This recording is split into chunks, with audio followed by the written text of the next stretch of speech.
기업이 특정 사업 부문을 떼어내는 거, 그 인적 분할 소식 요즘 꽤 자주 들리죠. 네, 맞아요. 최근에 KPX 케미칼이라는 회사가 전자재료 사업 부문을 분할한다 이렇게 발표를 했어요. 뭐 표면적으로는 사업 전문성 높이고 또 기업 가치랑 주주 가치 함께 올리겠다 이런 목표인데요. 네, 보통 분할할 때 내세우는 명분이죠. 오늘은 바로 이 KPX 케미칼의 인적 분할 계획 이걸 좀 깊숙이 들여다볼까 합니다. 저희가 받은 자료들을 바탕으로 해서요. 회사가 이렇게 보여주는 청사진 뒤에 혹시 다른 건 없는지, 특히 소액주주 입장에서는 뭘 주의 깊게 봐야 할지 그걸 좀 짚어보려고요. 아, 중요하죠. 뭐 논란이 되는 분할 비율 문제도 있고 또 새로 만드는 회사의 지위 문제라던가 그리고 분할 발표 바로 전에 좀 흥미로운 거래도 있었더라고요. 이런 것들의 의미를 한번 따져보겠습니다. 청취자께서 만약 이 회사 주주라면 정말 뭘 알아야 할까요? 네. 그 단순히 발표된 내용만 봐서는 안 되고요. 이 분할 구조 자체가 실제 주주 가치, 특히 소액주주에게 어떤 영향을 미치는지, 또 그 지배 구조랑 관련된 어떤 잠재적인 위험은 없는지, 이걸 좀 면밀히 따져봐야 합니다. 회사가 말하는 명분하고 그 실제 효과 사이에 차이가 얼마나 있을지 지금부터 한번 파헤쳐보죠. 좋습니다. 자, 그럼 구체적인 내용으로 한번 들어가 볼까요? 일단 기본적인 구조부터 보면요. KPX 케미칼이 전자재료 사업부를 딱 떼서 KPX 전자재료라는 새 회사를 만들어요. 이건 가칭이고요. 네. 그럼 기존 KPX 케미칼은 남아서 우레탄 사업을 계속하는 거죠. 존속법인으로요? 네. 기존 주주들은 그럼 두 회사 주식을 원래 가진 비율대로 나눠 갖게 되는데 그 비율이 존속회사 90%, 신설회사 10% 이렇게 발표가 됐어요. 바로 그겁니다. 그 90대 10. 이게 첫 번째 좀 논란이 되는 지점이에요. 가장 큰 문제는 이 비율이 도대체 어떻게 나왔냐는 거죠. 어떤 근거로 산출됐는지, 뭐 객관적인 가치 평가 자료라던가 세부 재무 정보가 전혀 공개가 안 됐습니다. 아, 전혀요. 네. 회사는 뭐 전자재료 사업 기술력이 좋다, 성장성이 높다 이렇게 강조는 하는데 정작 그 사업부 매출이 얼마인지, 이익은 얼마나 내는지, 자산은 어떤지 이런 핵심 정보는 쏙 빼놨어요. 잠깐만요. 그럼 회사는 그냥 이 사업 좋아요 라고만 하고 그래서 그게 얼마짜리인지 회사 전체에서 비중은 어느 정도인지 이런 근거는 하나도 안 줬다는 건가요? 정확합니다. 이게 진짜 심각한 정보 비대칭이죠.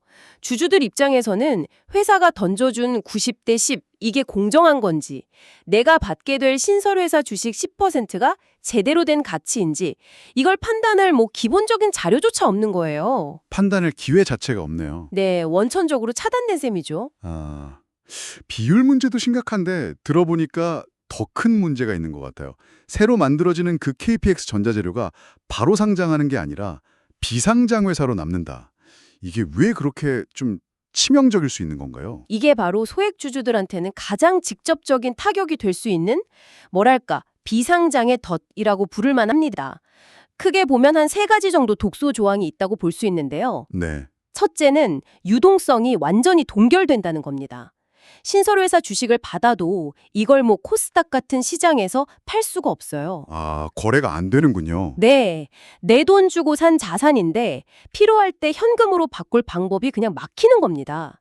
투자금을 회수하거나 뭐 위험 관리할 기본적인 권리가 그냥 박탈되는 거죠. 주식은 받았는데 팔 수가 없으니 그야말로 그림의 떡이네요. 맞습니다. 그리고 둘째는 가치 평가의 실종, 뭐 블랙홀이라고 할 수도 있고요. 상장이 안 되니까 이 주식이 도대체 얼마짜리인지 객관적으로 알 방법이 없어요. 그렇죠. 시세가 없으니까. 네, 회사가 뭐 숨겨진 가치 운운하지만 그건 그냥 이론적인 수치일 뿐이고 시장에서 검증받거나 인정받을 기회 자체가 없는 거죠. 그리고 셋째는 불균형한 위험 전가입니다. 회사가 최단 기간 내 상장 추진하겠다. 뭐 이런 희망적인 문구를 내놓긴 했어요. 근데 이건 뭐 법적 구속력이 전혀 없는 그냥 약속일 뿐이거든요. 그냥 약속일 뿐이다. 네. 만약에 나중에 뭐 시장 상황이 안 좋아지거나 회사 실적이 좀 기대에 못 미치거나 아니면 뭐 규지 문턱 못 넘어서서 IPO가 지연되거나 실패한다. 그 모든 위험, 불확실성, 이걸 고스란히 누가 떠왔느냐? 주식 팔지도 못하고 기다려야 하면 소액주주들이 다 떠안게 되는 구조입니다. 아, 그냥 회사의 약속만 믿고 하염없이 기다려야 할 수도 있겠네요. 그럼 지배주주 입장에서는 뭔가 좀 다른 계상이 있을 수도 있겠는데요? 바로 그 점입니다. 그게 핵심이에요. 이 구조가 참 역설적인 게 지배주주한테는 오히려 막강한 통제권이랑 유연성을 줘요. 소액주주들 자본은 비상장 주식이라는 덫에 딱 묶어두고 지배주주는 자기들한테 가장 유리한 시점, 가장 유리한 방식으로 IPO를 추진하거나 혹은 아예 상장 안 하고 다른 전략적인 선택을 할 수도 있어요. 예를 들면 비상장 상태에서 유리하게 합병을 한다거나 자금을 조달한다거나. 아, 소액주주들 의사와는 상관없이. 그렇죠. 소액주주들 이해관계는 그냥 후순위로 밀릴 가능성이 높아지는 거죠. 그래서 미래의 상장이라는 약속이 분할 자체에 대한 동의를 얻어내기 위한 그냥 미끼 아니냐 이런 비판까지 나오는 겁니다. 이 문제를 좀 더 깊이 알려면 말씀하신 대로 KPX 그룹 전체의 지배구조를 좀 봐야겠네요. 네, 필요합니다. 그룹 지주회사 격인 KPX 홀딩스. 여기가 KPX 케미칼 지분을 한 52.8% 정도 갖고 있어요.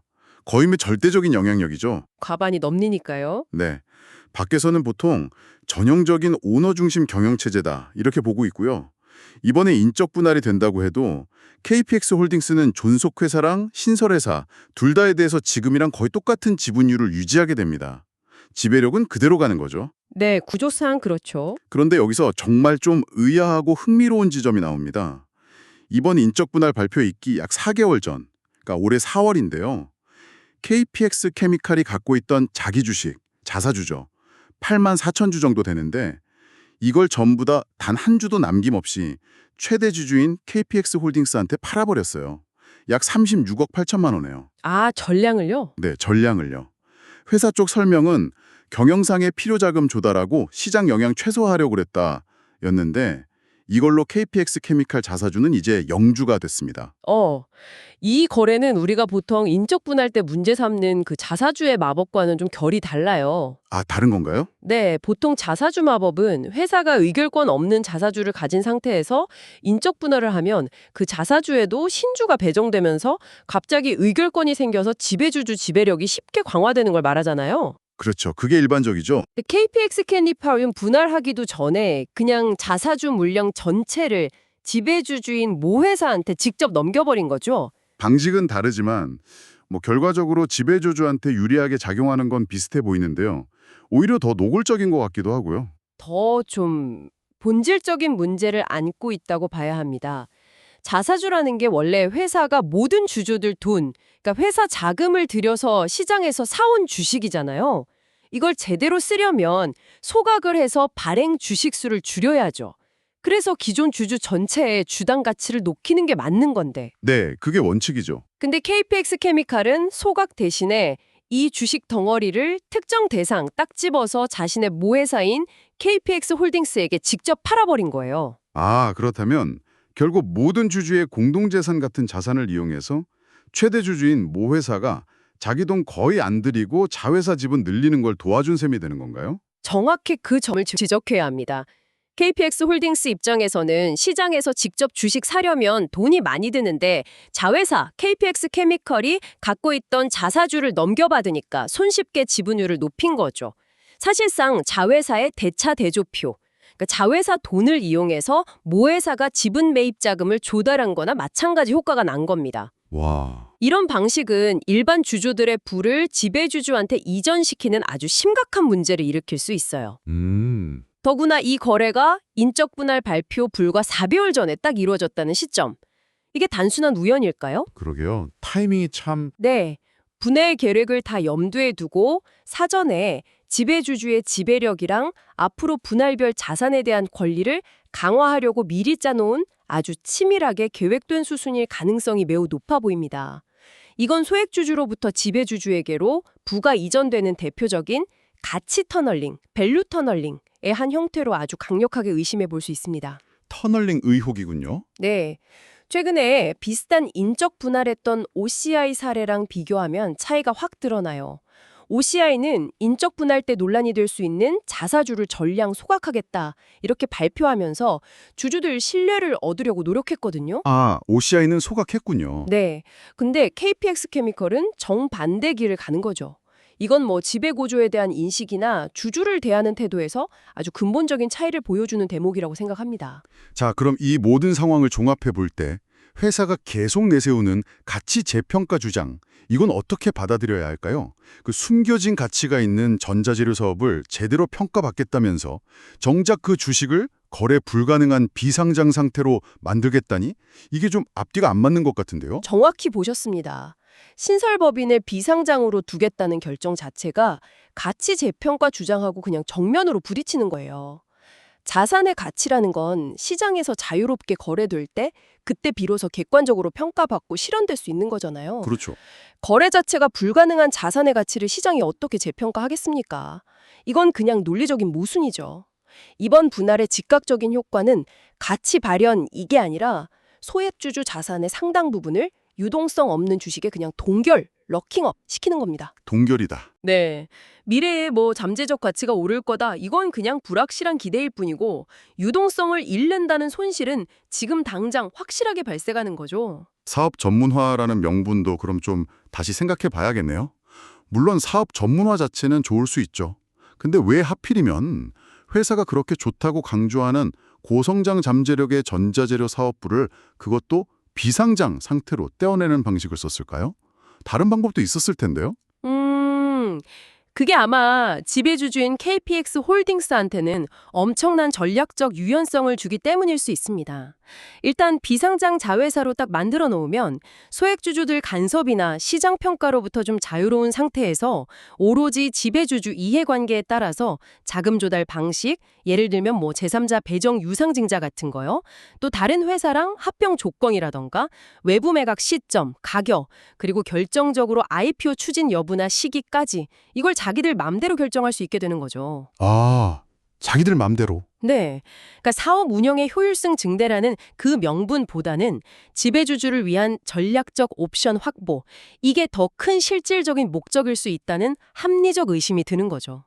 결국엔 성장의 과실을 소액주주들하고 공평하게 나누지 않을 수도 있는 구조를 미리 만들어 놓는 셈입니다. 혹시 다른 숨겨진 동기 같은 것도 생각해 볼 수 있을까요? 네, 공식적으로 발표된 건 아니지만 여러 가지 추정은 가능합니다. 예를 들어서 오너 일가의 당영권 승계 작업을 좀 쉽게 하려고 미리 준비하는 걸 수도 있고요. 아니면 나중에 특정 사업부를 팔거나 다른 기업이랑 M&A 하기 좋게 미리 분리해 놓는 그런 포석일 수도 있습니다. 또는 비상장 상태에서 소액주주들 지분 가치를 희석시킬 수 있는 그런 외부 자본 유치를 염두에 둔 걸 수도 있고요. 여러 가능성이 있죠. 그 회사는 이번 분할에 반대하는 주주들을 위해서 주당 5622원 이 가격의 주식을 되사주겠다. 주식 매수 청구권을 제시했는데요. 청취자 같은 소액주주 입장에서는 이 가격이면 괜찮은 보상인가 하고 받아들여야 할까요? 이게 충분한 보호장치가 될 수 있을지 좀 의문이네요. 그 주식 매수 청구권은 상법상 보장된 그냥 최소한의 권리일 뿐입니다. 실질적인 보호장치로 보기에는 매우 미흡하다는 게 일반적인 평가고요. 제시된 그 5622원이라는 가격, 이게 이사회 결의일 이전 주가를 기준으로 계산된 거거든요. 네. 앞으로 성장성이 높다고 회사가 그렇게 주장하는 전자재료 사업부의 미래 가치나 또 분할 자체가 좀 불공정해서 주주 가치가 훼손될 수 있는 가능성, 이런 걸 제대로 반영했다고 보긴 어렵습니다.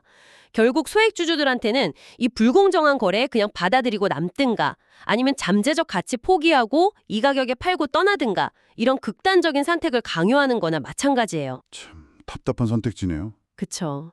문제의 본질을 해결하는 방안은 아닌 거죠. 하지만 요즘 시장 분위기가 예전하고는 좀 다른 것 같기도 해요. 소액주주들 목소리가 점점 커지고 있지 않습니까? 맞습니다. 과거에는 회사나 지배주주가 내놓는 구조조정안이 별 저항 없이 그냥 통과되는 경우가 많았지만 최근 한국 자본시장에서는 소액주주 권익 보호에 대한 인식이 정말 크게 높아졌어요. 대표적인 사례가 현대백화점 인적분할 시도였죠. 아, 맞아요. 그때 무산됐었죠. 네. 당시에 자사주의 마법을 이용한 지배력 강화 시도에 대해서 국민연금 같은 기관 투자자뿐만 아니라 소액주주들이 아주 강력하게 반대하면서 결국 분할 계획 자체가 무산됐습니다. 이게 뭘 보여주냐면 경영진 제한이라고 해서 이제 더 이상 자동으로 승인되는 시대는 지났다는 거. 그리고 소액주주 권익을 명백히 침해하는 시도는 거부될 수 있다는 아주 중요한 선례를 남긴 겁니다. 중요한 변화네요. 네, 그래서 KPX 케미컬의 이번 분할 계획 역시 이런 변화된 시장에 좀 엄격하고 비판적인 기준 아래서 평가받게 될 겁니다. 그렇군요. 그래서 종합적으로 좀 정리를 해보면요. 이번 KPX 케미컬 인적 분할 구조는 소액주주 입장에서 보면 여러 층위의 위험에 노출되어 있어요. 첫째, 유동성 위험. 말씀드린 대로 신설법인 주식 받고도 팔 수가 없으니까 자산이 그냥 묶이는 거죠. 이건 확실한 위험이고요. 둘째, 가치평가 위험. 분할 비율 근거도 불투명하고 비상장 주식은 객관적인 가치평가 자체가 안 되고요. 셋째, 지배구조 위험. 분할 전후 과정에서 지배주주 이익이 우선시될 가능성, 특히 비상장 자회사를 이용한 부의 이전, 즉 터널링 위험이 존재하고요. 마지막으로 이벤트 위험. 회사가 약속한 신설법인 IPO가 시장 상황이나 회사 사정 때문에 무기한 늦춰지거나 아예 취소될 가능성도 배제할 수는 없습니다. 오늘 KPX 케미칼의 인적 분할 계획을 정말 깊이 있게 파헤쳐 봤습니다. 회사가 앞에 내세운 주주가치 제고라는 목표하고는 좀 많이 다르게 실제 설계된 구조는 신설회사를 비상장으로 둔다거나 근거가 불분명한 분할 비율, 또 분할 직전에 좀 의문스러운 자기주식 매각 같은 것들 때문에 소액주주들에게는 상당한 위험과 불이익을 줄 수 있다. 이런 분석이었습니다. 네, 특히 그 분할을 앞두고 회사 자산인 자기 주식을 특정 주주, 그러니까 지배주주한테 매각한 행위, 이거는 주주 평등 원칙이나 기업 경영 신뢰성에 아주 심각한 의문을 던집니다. 아까 비교했던 OCI 사례처럼 주주들 우려를 좀 없애려는 적극적인 노력이나 소통, 이런 게 전혀 보이지 않는다는 점이 정말 아쉬운 대목이고요. 네. 이제 곧 11월 4일로 예정된 임시 주주총회가 있거든요. 여기서 소액 주주들은 오늘 저희가 나눈 이야기들, 이런 내용들을 바탕으로 해서 좀 더 신중하게 본인의 의결권을 행사하실 필요가 있겠습니다. 최소한 분할 비율이 공정하다는 걸 입증할 수 있는 독립적인 외부 평가기관 보고서로 공개하라든지 아니면 법적 구속력 있는 구체적인 IPO 이행 계획을 제시하라고 회사 측에 좀 강력하게 요구하는 목소리가 모아져야 할 시점이라고 봅니다. 오늘 KPX 케미칼 사례를 통해서 우리는 기업 구조조정이라는 복잡한 과정 속에서 참 중요한 질문을 던지게 되는 것 같습니다. 정보 접근성이 현저히 떨어지는 소액 주주들은 과연 어떻게 해야 경영진 발표 그 너머에 있는 실제적인 영향, 또 잠재적인 위험을 제대로 파악하고 스스로의 권리를 효과적으로 지켜낼 수 있을까요? 정말 어려운 문제죠. 네. 이건 비단 KPX 케미칼 주주분들만의 문제가 아니라 우리 자본시장에 참여하는 모든 청취자께서 한 번쯤 고민해 볼 만한 중요한 숙제일 겁니다. 이 질문을 한번 마음속에 품고 앞으로 기업들의 움직임을 조금 더 비판적인 시각으로 바라보는 계기가 되었으면 하는 바람입니다.